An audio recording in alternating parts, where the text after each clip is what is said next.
한국인들이 가장 안타깝게 쓰는 언어 중에 하나가 너 죽고 나 죽자.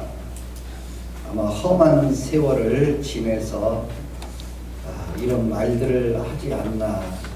혼자 힘으로 해결할 수 없고 어떤 기관이나 이야기를 해도 들어주지 않으니 아마 한스러워서 그런 것 같습니다. 오늘 말씀을 듣고 이렇게 했으면 좋겠습니다. 따라서 합니다. 너 살고 나도 삽시다. 할렐루야. 그렇게 합시다. 또 하나의 한국인의 심성에 좋지 않은 점이 있다면 나와 반대되는 정적을 반대파들을 완전히 제거하면 놀라운 세상이 올 거라는 생각을 갖고 있습니다. 태극기 부대를 다 없애면 촛불 부대만 행복하게 잘 살 수 있을 거라는 생각을 갖고 있습니다. 태극기 부대들은 촛불 부대를 싹 없애면 우리 세상에 올 거라고 생각합니다. 얼마나 잘못된 생각입니까? 개혁은 촛불과 태극기가 같이 사는 겁니다. 상생하는 겁니다. 개혁은 고치는 것입니다. 어떻게요? 못 살게 고치는 게 아니라 잘 살게 고치는 것입니다. 잘못된 뿔을 고치고 썩은 고름을 짜내는 것입니다. 못되기 위해서 고치는 것이 아니라 잘되기 위해서 고치는 것입니다. 교회를 막 개혁해야 된다. 옳은 말입니다. 교회를 망하게 하고 사람들을 잘못되게 하고 개혁하는 건 개혁이 아니라 망하게 하는 겁니다. 못되기 위해서 아니라 잘되기 위해서 개혁해야 되는 것입니다. 몰아내기라고 하고 제거하려고만 한다면 개혁이 아니고 공산당들입니다. 그걸 숙청이라고 이야기하는 것입니다. 뿔을 고친다고 하는데 소를 죽여서 되겠습니까? 고름을 짜낸다고 하는데 사람을 죽여서 되겠습니까? 뿔을 고쳐서 소를 살리고 고름을 짜서 사람을 살리는 것이 개혁입니다. 소도 좋고 사람도 좋고 그리고 고름을 짜는 사람도 다 같이 사는 세상, 그게 상생의 세상이요 윈윈, 서로 잘 승리하는 길이다 하는 것입니다. 촛불 부대도 살아야 되고 태극기 부대도 살아야 됩니다. 우리가 여기서 저 사람들만 다 몰아내면 우리나라가 잘 되겠지. 저 공산당들이 갖고 있는 생각입니다. 이걸 고쳐내지 아니하면 우리나라가 행복해질 수 없습니다. 내 교회도 살고 다른 교회도 살아야지. 다른 교회들이 잘못했다고 싹 몰아내면 하나님의 영광은 드러나는 것이 아니라 교회는 망하는 것입니다. 내 가정도 살고 이웃 가정도 살아야 됩니다. 나도 살고 당신도 사는 것이 진정한 개혁의 모습입니다. 당신을 제거하고 다 버리고 없애버리고 세상을 이롭게 할 수 없습니다. 광주의 사람들을 다 죽이고 진정한 이 나라를 이루겠다. 그 꼬리표가 끝까지 따라다녀서 감옥에도 가고 지금도 사람으로서 살아가기가 힘들지요. 그러니까 여러분, 제거하고 사라지게 하고 정적을 다 부숴뜨린 다음에 나라를 세우거나 의를 세우는 것은 결국 스스로 망하는 일입니다. 교우 여러분, 우리 모두가 이렇게 서로 잘 살게 하는 것이 민주주의요 개혁입니다. 공산당은 정적들을 숙청하고 독재자들은 자신에게 반대하는 자들을 다 몰아낸 다음에 그 기반 위에 뭘 세우는 것은 얼마 후에 다 쓰러지게 되는 것입니다. 그러므로 나도 살고 너도 사는 상생이 필요한 시대입니다. 한 번 더 인사합니다. 나도 살고 당신도 삽시다. 그렇게 사시기를 축원합니다. 야곱에게 12명의 아들이 있습니다. 그 12명의 아들을 낳기 위해 4명의 부인이 있게 됩니다. 12명의 자녀들의 이름을 도표를 보시면 레아라는 부인은 그 밧단 아람에 사는 외삼촌 라반의 딸입니다. 그 두 번째 딸인 라헬을 야곱이 너무 좋아해 가지고 나헬을 주십시오. 그러니까 7년을 봉사해라. 머슴같이 7년을 살았는데 첫날 밤에 보니까 다음날 아침에 언니 레아가 들어온 거예요. 아니 장인어른 이럴 수 있습니까? 우리는 형이 먼저 시집 가야지 동생이 먼저 가는 법 없다. 또 7년을 애써라. 14년을 애써서 그 라헬을 아내로 맞이하게 되고요. 그 레아와 라헬의 종인 실바와 비라 이 두 아내까지서 4명의 아내가 있게 되고 거기에서 이 12명의 야곱의 자녀가 태어나게 됩니다. 성경을 읽으시면 야곱의 아들 누구라고도 얘기하지만 성경을 가만히 보시면 여자분의 아들이라고 이야기합니다. 왜냐하면 일부 닫혀져 있기 때문에 누구의 아들이기도 하지만 그 부인들의 아들이기도 합니다. 그래서 부인의 아들의 이름이 나올 때가 많이 있어요. 그만큼 구분을 해서 씁니다. 그래서 레아의 아들 르우벤이라고 하기도 하고요. 라헬의 아들 요셉이라고 이야기도 합니다. 이 가정에 문제가 생겨납니다. 왜 문제가 생겨나느냐? 첫째로는 야곱이 라헬만 사랑해요. 이게 문제가 됩니다. 가정에 문제가 돼서 라헬만 사랑하니 레아는 같이 살면서도 늘 슬퍼요. 그리고 마음에 차지가 않아. 남편이 아들들을 6명을 낳고 또 디나라는 딸까지 7명을 낳는데도 늘 마음은 라헬에게 가 있는 거예요. 참 슬픈 인생을 산 사람이 레아이지요. 그렇게 두 번째 부인인 라헬을 매우 사랑해서 균형이 깨져, 가정에 균형이 깨지는 거예요. 교회의 균형이 깨지는 이유는 어느 한 성도만 사랑하면 그 균형이 깨지는 거예요. 조심하셔야 돼요. 두 번째 문제는 라헬의 아들인 요셉을 유난히 사랑하세요. 다른 아들들은 옷도 안 입혔는데 요셉한테는 채색 옷을 입히면서 그 요셉을 매우 사랑하는 거예요. 그리고 그 라헬이 베냐민을 낳다가 12번째 아들이죠. 요셉은 11번째 아들이고 12번째 아들인 베냐민을 낳다가 어머니가 일찍 죽는 바람에 사실은 야곱의 아들이기도 하지만 라헬의 아들이니 라헬이 없으니 요셉과 베냐민은 둥그러 다니면서 큰 거예요. 그 어머니의 보호를, 다른 어머니의 보호를 못 받아요. 그렇게 돼 있어요, 구조가. 그러니까 그 어머니 없는 요셉과 베냐민을 야곱이 굉장히 사랑해 주는 겁니다. 그래서 문제가 생겨난 거예요. 형들이 야, 이거 큰 문제다.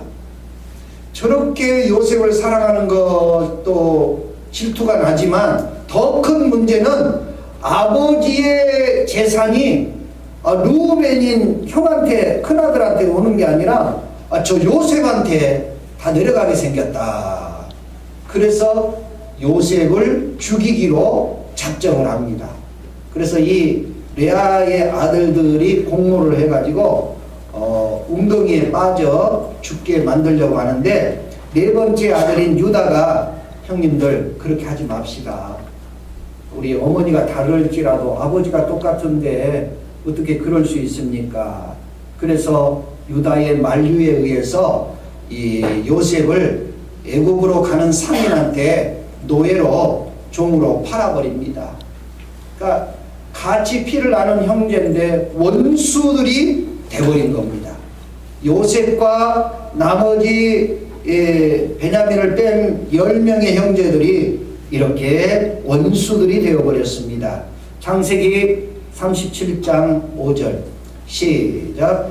요셉이 꿈을 꾸고 자기 형들에게 말하며 그들이 그를 더욱 미워하였더라. 아멘. 더 미워하고 더 죽이려고 했고 더 팔아버리려고 하는 중요한 이유가 한 가지 더 있습니다. 그 이유가 뭐냐? 요셉이 어릴 때부터 꿈을 꾸는데 해 아버지, 달 어머니, 별 형제들이 자기한테 절을 하는 꿈을 꾸는 겁니다. 더 기분 나빠. 그렇지 않아도 아버지의 사랑받는 이 요셉이 불안하기도 하고 재산을 뺏길까봐 불안하기도 한데 더 기분 나쁜 것은 요셉이 11번째 아들인데 형들하고 어머니 아버지가 그러니까 나머지 또 3명의 엄마가 있잖아요. 요셉한테 절을 할 것이다. 그렇게 자기 꿈 얘기를 자꾸 이야기하는 거예요. 너무너무 화가 나서 이 요셉을 제거하고 그리고 정적인 이 요셉을 죽이기로 작정을 한 것입니다. 그런데 여러분, 내가 생각하기에는 말도 안 되는 이야기인데 그 요셉의 형들이 나에게 절하고 어머니 아버지가 나한테 절할 것입니다.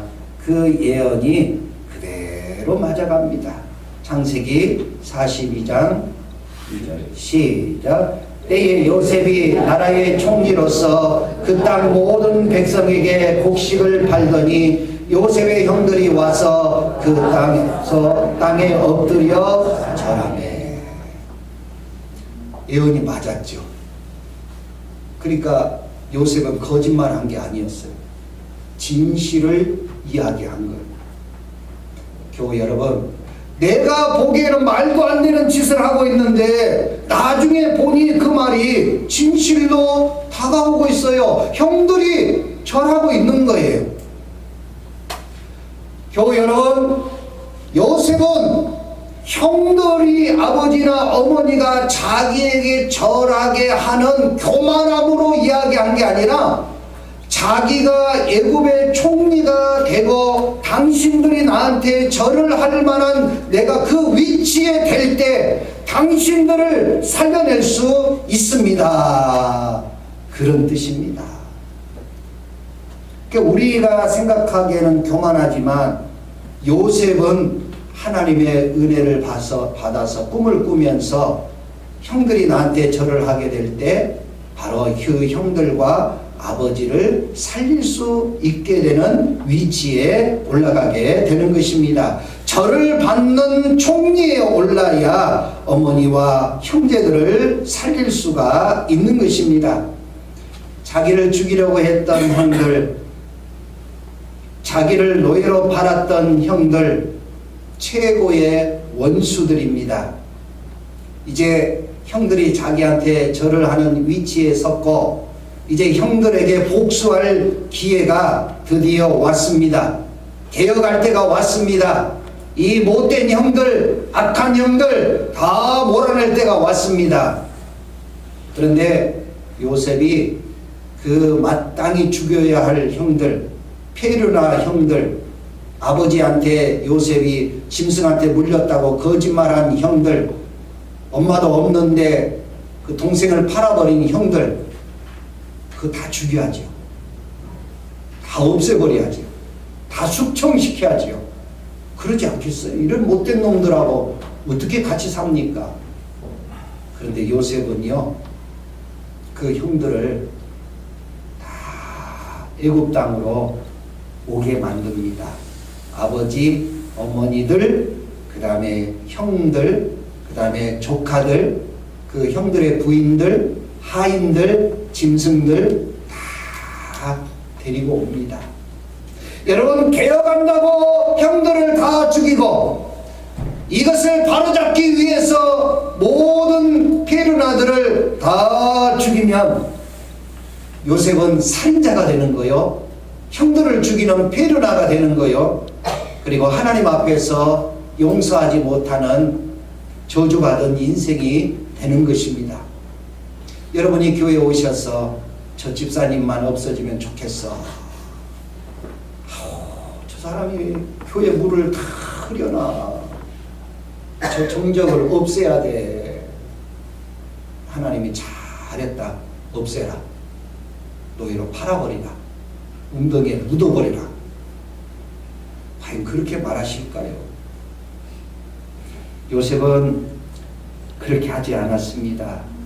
그 못된 형들을 다 데리고 와서 그 고센 땅에 7년 6년 동안에 굶어 죽지 아니하도록 땅을 잡아주고 집을 지어주고 그 조카들까지 다 살게 했습니다. 그리고 본인도 하나님 앞에 살고 형들도 다 살고 어머니들도 살고 조카들도 다 살고, 그래서 나도 살고 너도 살고 상생하게 되고요. 이 요셉도 총리로 승격이 되어서 이렇게 승리하고 윈하고, 그리고 형들이나 부모님들도 어머니들도 다 승리하게 되고 윈하게 되었습니다. 얼마나 아름다운 장면입니까? 예수님이 예수님 시대의 종교 지도자들한테 예수님이 가시야, 가시. 저 예수라는 놈이 어느 날 나타나서 이 제사드리러 성전에 오지도 않고 수만 명이 예수를 따라다니네. 저 예수를 어떻게 하면 죽일까? 그래서 예수님을 죽일 방법을 찾다가 안 돼도 막 누명을 씌우고 죄가 없어도 저 사람을 죽여야 된다. 그래서 그 예수님을 잡아다가 십자가에 못 박혀 죽게 했습니다. 예수님 33살에 십자가에 죽으신 거예요. 그로부터 27년 후에 AD 70년에 이 예루살렘에 그 로마의 티투스 장군이 와서 성전과 그리고 유대인들을 다 죽여서 예루살렘에 돌 하나 남지 아니하도록 멸망을 시켜버렸어요. 눈에 가시인 예수를 죽임으로 모든 신학자들이 그 벌을 받아서 예루살렘이 완전히 황폐해졌다. 예수님 당시에는 성전도 있고 헤롯 왕도 있고 빌라도 총독도 있는데 유대 종교 지도자들이 예수님 죽임으로 그 27년 후에 AD 70년에 다 죽었어요. 멸망당했어요. 그리고 도망간 사람이 마사다라는 곳으로 갔는데 거기 산꼭대기에 올라가서 12,000명인가 살았습니다. 3년 후에 로마의 언덕을 쌓아가지고 마사다까지 쳐들어와서 마지막 유대인들을 다 죽이려고 들어와 봤더니 로마인한테 죽을 수 없다고 마사다에 12,000명이 다 스스로 목숨을 끊었어요. 지금도 유대인들, 이스라엘 백성들은 육군사관학교, 공군사관학교, 해군사관학교 졸업식을 그 마사다 그 위에서 합니다. 우리 조상들이 여기서 마지막 자살을 다 한 곳이다. 거기서 사관학교 졸업식을 하더라고요. 그렇게 독한 민족이에요. 여러분, 예수님이 눈에 가시고 저를 숙청하고 저를 없애고 저를 죽여야 우리가 잘 될 수 있다고 그랬는데 다 멸망을 해서 그 뒤로 나라가 2000년 동안 사라져 버렸어요. 그 벌을 받은 것입니다.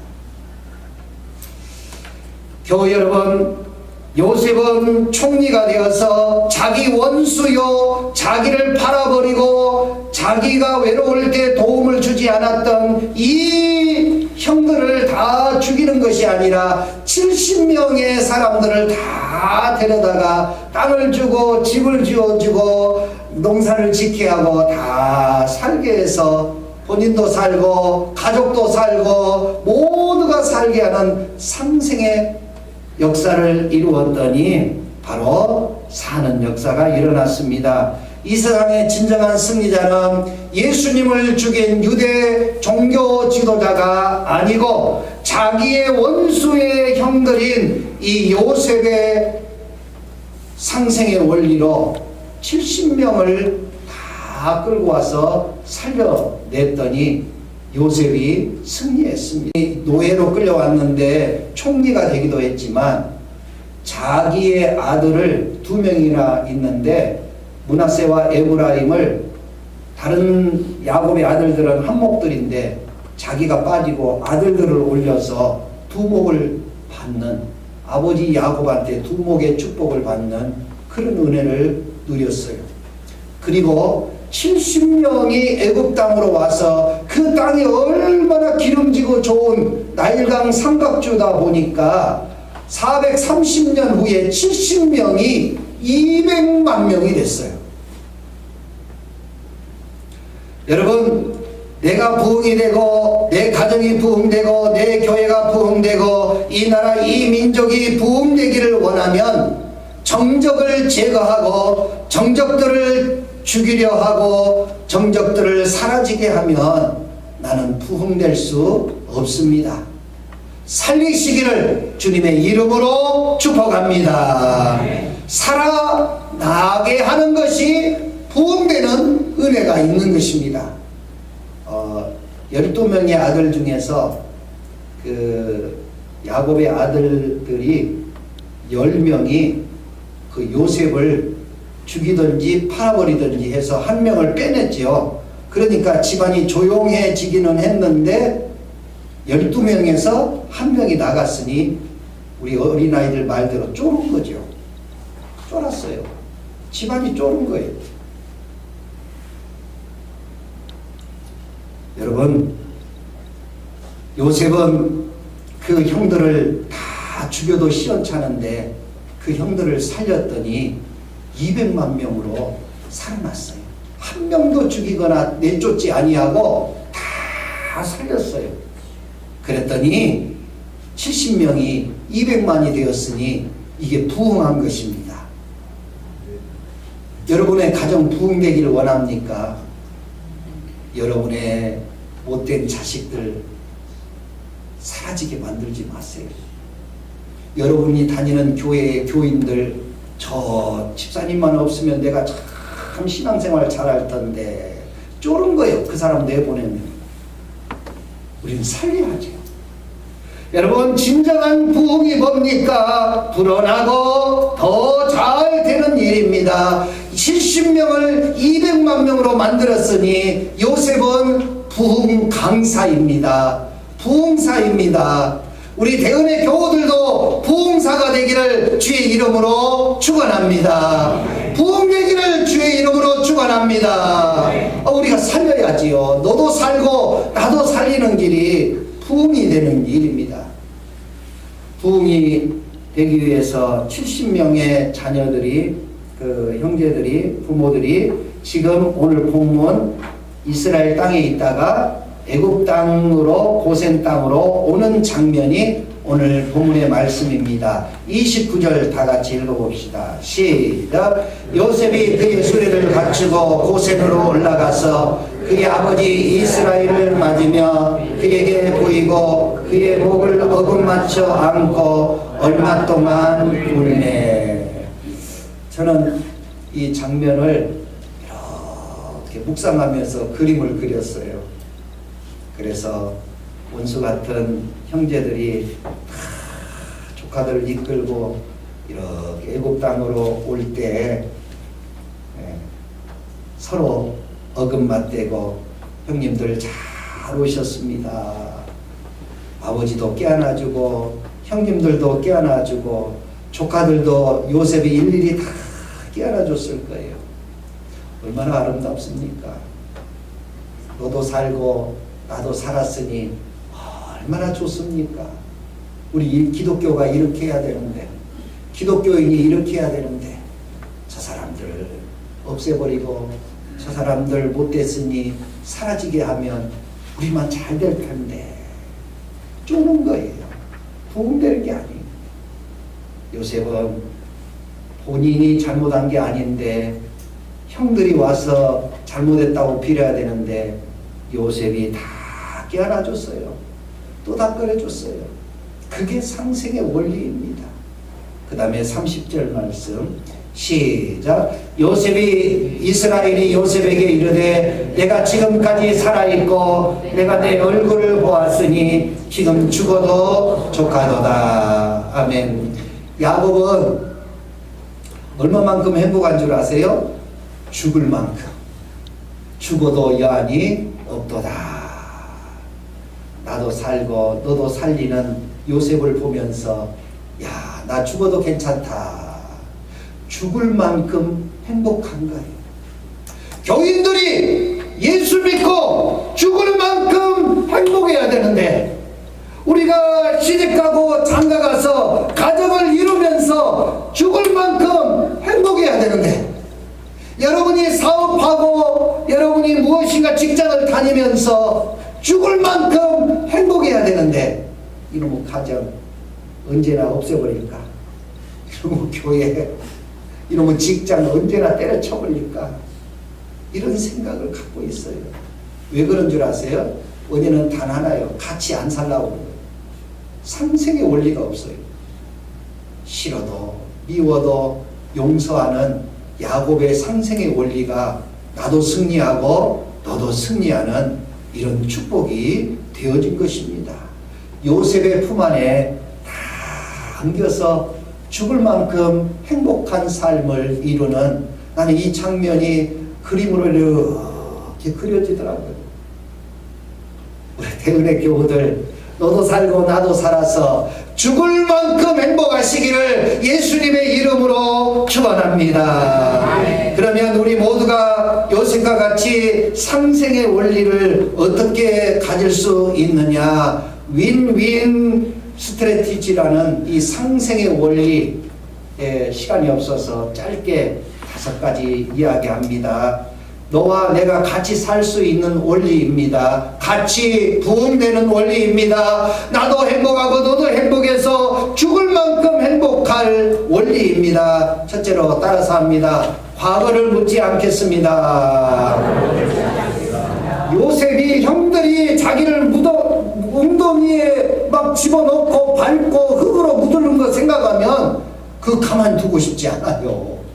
자기를 애굽의 상인한테 은 30에 파는 거 생각하면 죽을 고생하고 억울한 누명 쓰고 애굽에 막 감옥에 간 거 생각하면 저 형들 가만두고 싶지 않아요.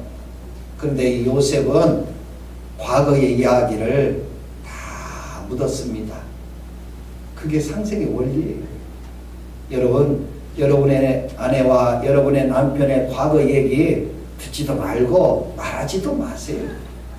과거를 잊어야 여러분이 잘 살 수 있고 죽을 만큼 행복해질 수 있습니다. 두 번째 따라서 합니다. 절충해야 합니다. 우리나라 백성들은 마음에 안 들고 마음이 딱 닫히면 내 눈에 흙이 들어가기 전에는 안 된다. 그리고 말도 안 해. 우리 교인들끼리 딱 마음이 돌아서 버리면 같이 교회 다니면서 말도 안 해. 이게 뭡니까? 교회는 다녀도 죽을 만큼 행복하지 않고 부흥되지 않아요. 우리는 대화해야 돼요. 이야기해야 돼요. 절충해야 돼요. 나도 양보하고 너도 양보해야 됩니다.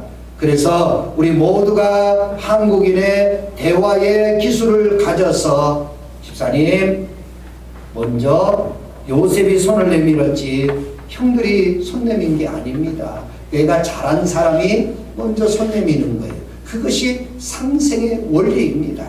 세 번째 따라서 합니다. 인내해야 합니다. 여러분 요셉이 꿈을 꾼 다음에 총리 대신이 되고 오늘 형들과 아버지가 이렇게 고센 땅으로 와서 본인이 다 깨어나서 죽을 만큼 행복해지는 시간이 22년이 걸렸어요. 좀 기다리셔야 돼요. 제가 노예 때 목사님 장로님들끼리 막 싸워요. 그럼 제가 일어나서 이 문제가 누가 잘했느냐 누가 못했느냐가 아닙니다. 지금 당장 여기서 결정하게 되면 결정된 사람에게 불이익이 될 수도 있고 우리가 결정한 것이 나중에 잘못될 수도 있습니다. 이것은 연구위원회를 만들어서 내년에 노예 때 다시 보고하고 충분히 연구한 다음에 그때 결정합시다. 그럼 조용해져요. 그리고는 노예가 또 진행이 되더라고요. 우리 좀 기다리세요. 너무 급해요. 어떤 집사님이 부흥회 때 목사님이 인내해야 복을 받습니다. 은혜를 받았어요. 자기 성격이 너무 급하니까 성질나면 그냥 거기서 다 해결해버려야 돼요. 너무 이제 속상해가지고 은혜를 받은 다음에 하나님께 기도했어요. 내가 인내하도록 기도해야지. 뭐라고 기도한 줄 아세요? 하나님, 제가 참는 것이 부족하고 인내하는 것이 부족합니다. 참는 것을 지금 당장 주세요. 지금 빨리 주세요. 인내하는 것을 지금 즉시 주세요. 못 고치더라고요. 인내하는 걸 지금 당장 어떻게 줘요?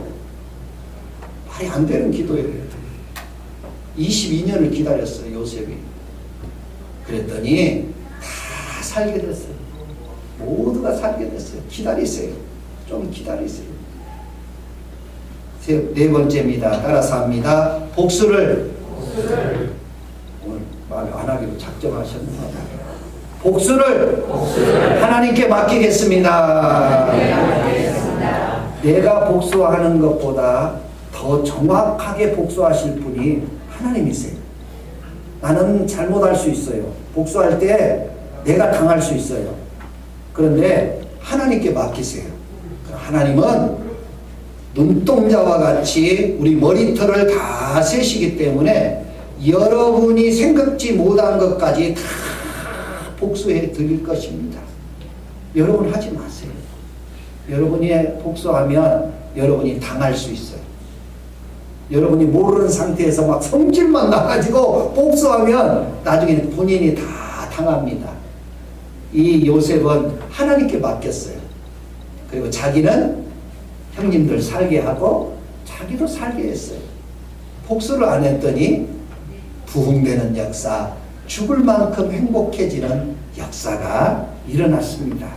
내 방식대로 여러분이 살아가시면 후회합니다. 근데 하나님의 방식대로 하나님께 맡기고 나아가면 해결되는 역사가 있습니다.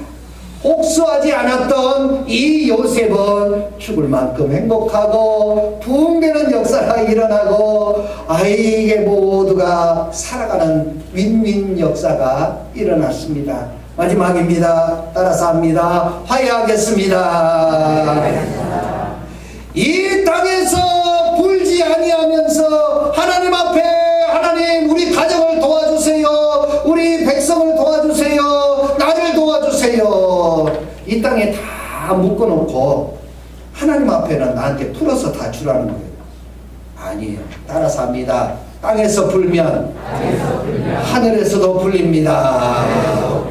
본인이 화해해야 하늘의 복이 죽을 만큼 행복한 복이 우리에게 임하는 것입니다. 이 요셉은 풀었어요. 화해했어요. 형들이 나한테 잘못했다고 하든 안 하든 관계없어요. 나는 형들을 용서해버렸어요. 그랬더니 이 70명이 200만 명이 됐을 뿐만 아니라 아버지와 형들과 자신이 다 죽을 만큼 행복해지는 아름다운 삶을 누리게 된 것입니다. 사랑하는 교우 여러분, 여러분이 푸세요. 형들한테 푸시고 남편한테 푸시고 아내한테 푸시고 목사님한테 풀고 집사님한테 풀고 여러분이 정말 이 세상에 꼴도 보기 싫은 사람하고 이 땅에서 풀면 하늘에서도 다 풀려서 이 요셉에게 노예로 끌려온 사람이 총리가 되고, 자기 아들들은 아버지 반열로 두목이 올라가고, 그리고 모든 형들은 그 앞에서 다 절을 하고, 조카들도 우리 요셉 이 작은아버지가 최고야 그러면서 그냥 이 가정과 이 나라와 이 민족과 온 가문이 상상할 수 없는 아름다움의 복을 받는 역사가 일어났습니다. 우리 대은의 교우들도 나도 살고 너도 살고 상생의 축복을 받으시고, 나도 승리하고 여러분도 승리하는 이 윈윈 축복이 이 요셉과 같이 함께 하심으로 이 복이 우리 교우들에게 넘치시기를 예수님의 이름으로 축원합니다. 기도하겠습니다.